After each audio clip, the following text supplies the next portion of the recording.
Today we are visiting Grand Caverns, and we are pleased to be joined by Lettie Stickley, Parks and Rec Specialist for the Town of Grottoes. Lettie, thank you for joining us today. Welcome to Grand Caverns.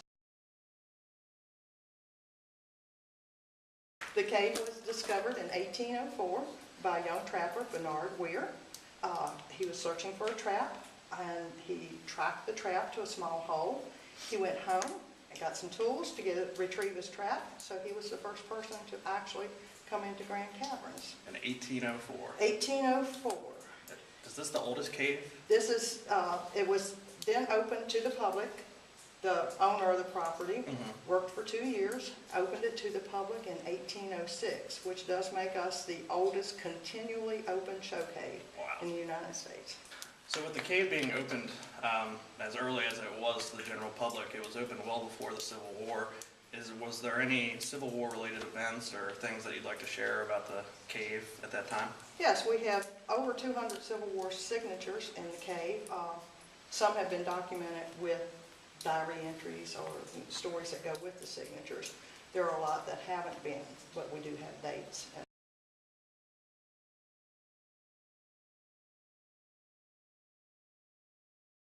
One of our signatures, W.W. Miles, was with the 14th Pennsylvania in September of 1864.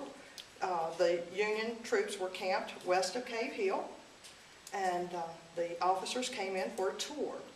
There were some Confederate soldiers coming in, and they were on top of Cave Hill and knew the Union soldiers were here, fired too soon before they were given orders, and that alerted the Union soldiers, so they got out of the cave before the Confederates could actually get in here to them.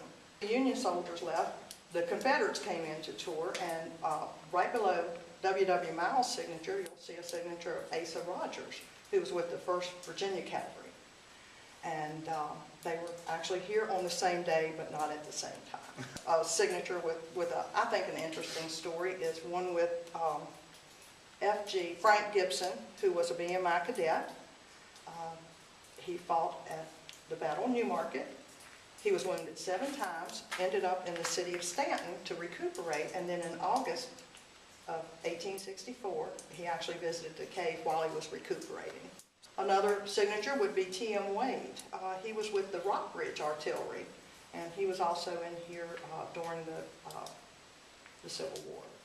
Stonewall actually encamped his troops after the